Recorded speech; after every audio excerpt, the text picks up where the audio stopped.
I started using History Quest Early Times with my 3rd, 2nd, and kindergartner. Stick around and I'll give you my thoughts on the curriculum as well as a quick little peek inside. So let's get started.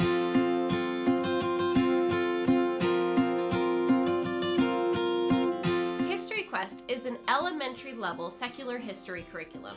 So I love it because I can use it family style, which just means that I can take my 3rd, 2nd, and kindergartner and teach them all the same exact thing at the same exact time. How History Quest works is the first thing you will need is the narrative book. So basically this is something that you're going to read to your children out loud.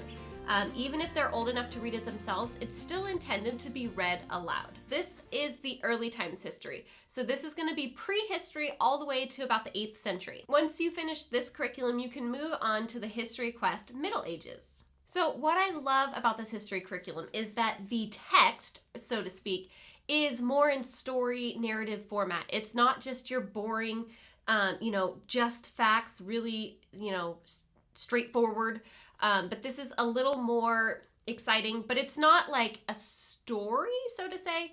Like if I'm thinking like Magic Tree House, where they're going back in history and there's like characters you're following around. It's not that. It's more this is just a more simplified way to speak and tell the story of history, rather than using a story or just using like nonfiction text speak. Also, I'm not using it because I do enjoy the read aloud time and I'm getting to do this with my kiddos, but they do have an audiobook version. So you could even do the audiobook and just play it in the car or play it some other time throughout the day and be able to get your history in that way. So first, let's discuss everything you're going to need in order to use this curriculum. You will need the History Quest Early Time Storybook, the Usborne Encyclopedia of World History, a selection of books for the Hygge history sections, which we'll talk about in a moment, and the History Quest Study Guide. It also suggests that each student has their own binder to keep all of their activities in, but we'll get to that in just a moment.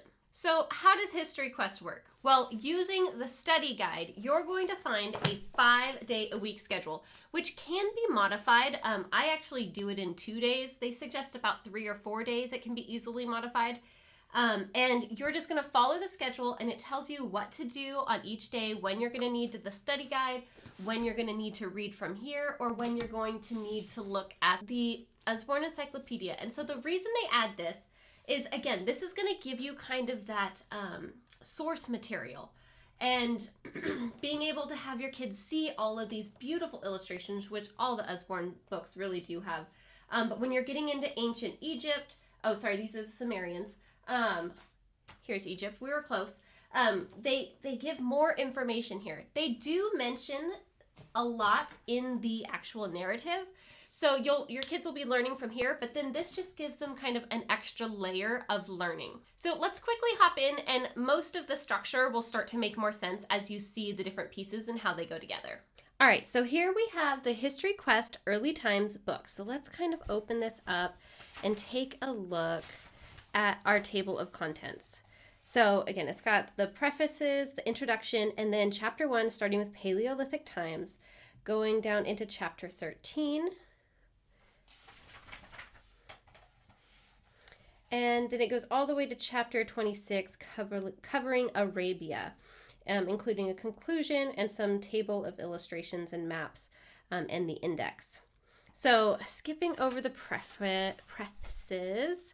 let's jump into, so the introduction you do read with your kiddos, and it just kind of talks about how this book works, and you're supposed to read it with your students, not just you.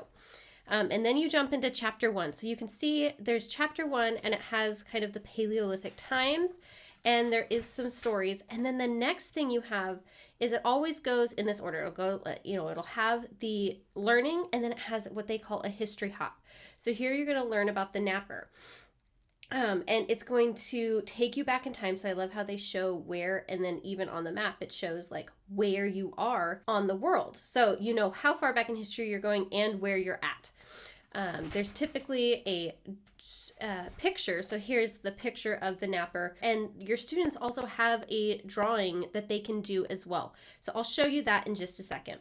And so then when you finish that, this is something I wanted to mention about the authors, is that they do go ahead and give extra facts in here. You can read these to your students. It's not written in a way to be read to your students, but it just gives a little more information. And if there's anything that is, not certain, that is one thing they make very clear in the beginning, is that this text, especially with prehistory, it's prehistory for a reason, because none of it has been known and we don't know everything about history. So they do make a point to try and say that as much as they can in the book, that this is what we think. This is the best guess we have.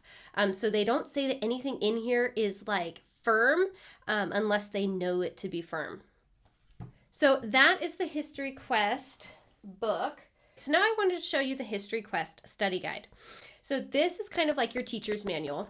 So it does give a table of contents, and it basically goes right along with the chapters in the narrative book, even how to use it. So this is definitely, it tells you how to use it.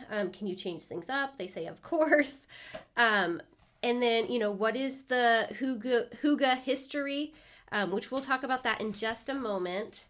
Some helpful tips, and then they do have the required book list. So the main spines you need are the History Quest Early Times and the Usborne Encyclopedia of World History. And then you will also have the Hygge history literature. So there are going to be 4 weeks spread out within the narrative book where you don't do any activities and you just do the Hygge history. So here you're going to learn about Gilgamesh. Here you're going to do a little extra Greek mythology, Ramona, and Chinese mythology. So there's no reading in the book or anything like that. You're just going to be reading a selected text. I do like how they include an entire supply list to include everything you're going to need for all of the activities. So there are a lot of enrichment activities and hands-on activities that you will need supplies for. So if you just make sure you have all that ahead of time, you don't have to worry about it later. So here, each week they give you, what's this week's kind of main idea or quest, any supplies you need, enrichment readings, which go beyond those Hygge histories, and then the resources and materials you're going to need. So there's Early Times History notebook cover page, which is going to be in the back of this book. So here's that cover page. So all of the things that you need here are in the appendix in the back. So this curriculum is so easy to follow. Day 1, you're going to use the Usborne Encyclopedia, and then day 2, you do this, day 3, day 4, day 5. Some terms and concepts and some extra details, and then you just follow along. So day 1, you're going to read these pages. Simple. Day 2, you're going to explore. So typically I will do like day 1 and 2 together because we just browse through the Usborne history book. We don't read it word for word or verbatim. We just kind of use it to look at the pictures. Anything that stands out to my kiddos we'll talk about. So then you're going to read the actual History Quest pages, and then they sometimes have some extra activities you can do. Day 3 is dedicated to creating, so you're going to create your history notebook, which I will show you my kiddos in just a moment. And then you're going to... Day 4 is demonstrate, so it's where you're looking at those terms and concepts. They give you different options, so depending on your child's ages and abilities, you can pick different activities to do. And then day 5 is devoted to that enrich. So I try to kind of save this for weekends and things like that, so I can fit everything else into 2 days. So I'll do like day 1 and 2 on a day, day 1 and 2 on a day, day 3 and 4 on a day, and then save day 5 for like the weekends when we have even more time to really dive into extra things. And then there's always a place for some unit notes, and then it'll jump into the next unit. So it runs very similar. Like I can give you a quick kind of flip through. Again, that same schedule, the terms. So every single chapter and unit is exactly kind of the same. Some extra things you can create, moving on to demonstrating. Again, lots of different options. You can do questions, you can do copy work, narration, and then day 5, enrich. And it moves on and on just like that.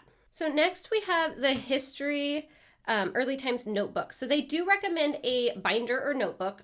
What I went ahead and did was I pre-printed everything. So I put everything in here and spiral bound it. So if we look back at those first 2 chapters, so unit 1, they're going to demonstrate. So here, history, study the past, and we just chose to do the copywork. So they wrote that. I just made this and printed it, this page. It does not come with the curriculum. But then I just kind of put everything in order. So here was one of the first activities for Unit 1 was drawing and labeling the map of the world. And then here is that first history hop where we were meeting the napper. So, where'd you travel to? Southern China. You drew kind of how far back you went. And then this page is actually cut out. There was a separate section where they would color it. So while I was reading the history hop, they were coloring. And then we move on to some questions on the back of the history hop where they say, where did you travel to? Who'd you meet? What did you see? What did you learn? And again, depending on the age of your student and their level, these might be short paragraphs or they might be short sentences. So it all depends on your child. Again, I love that family style where everybody can kind of be challenged. I made this section, this is not included, where I was going to put pictures of the I made, but that just got too difficult. I was very ambitious at the beginning of the year. And then the last one is demonstrate. And so then they would demonstrate. This was also kind of copy work where they wrote this down. And then I just left an extra page for notes in case the kiddos wanted to write anything. And then it just moves on to the next activity, next history hop, and so on and so forth. So it's that same style as you go. And let me see if I can kind of go flip to the back, show you some of those history hops. So here's like a blank page that you would have. And then I kind of put in, so there's going to be the veteran and then the engineer. This looks like Roman times. And so they can cut that out. So again, I just had this printed out at the beginning of the year to make it really easy for me because I like things to be open and go. I didn't want to have to worry about, because they give you one of these in the back of that study guide. And you just are supposed to make copies and print off. So I just made everything I needed and put everything, all the maps included. And so I really wish that the company itself would create some sort of student workbook that would have all of this stuff in order, just to be ordered. Because it did take me a while over the summer to put this together and get it bound. But it makes it so much easier for me to just open it up and get it done with my kiddos. So this is another one of the required materials that you'll need for the reading is the Usborne Encyclopedia. And so basically all this is used for is just for that extra source material and just the beautiful pictures. It's all written in a very, encyclopedia way where they're showing you everything. But it is really fun for the kiddos to really see all of this come to life. So I do really like that they included this and kind of followed the same pattern for the curriculum.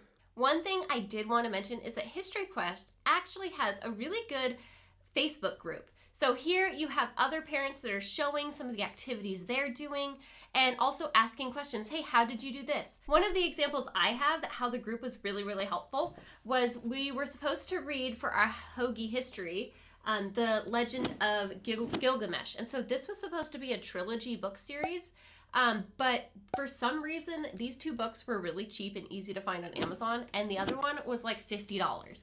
So I didn't want to spend $50 for a short picture book, but actually one of the authors, Lindsay Sedano, is in the Facebook group, and she already was aware that for some reason this one part of the book was just really hard to get. So she was able to give some other recommendations on the Facebook group, which was really awesome. So I was still able to do the Hoagie history, and my kids enjoyed it. But I didn't have to go spend the extra $50 for that one little book. So overall, I love that it's family style friendly, and I love that it has a flexible schedule. Again, there's a few things, the way it's worded and written, that I had a few issues with, but it was nothing that I couldn't just chat with my kids about a little deeper and make sure they fully understood. So again, nothing is going to be absolutely perfect, but this is really, really fun for my kiddos, and they enjoy it. They love when we get to pull out the History Quest workbooks and get started on something new. They are enjoying it and they are learning from it. So that's all I can ask. Also, I do find it to be pretty open and go friendly, again, as long as you have those materials on hand and you're thinking ahead. And again, I love how the curriculum already said, a few days before it says, hey, don't forget next week you're going to need this, so that I'm already planning or ordering and making sure to put that on my shopping list so that I have that material for the following week. So what is your favorite part of the History Quest curriculum? Let me know in the comments below. And if you like this video, be sure to like and subscribe to get more homeschool content just like this. See you next time.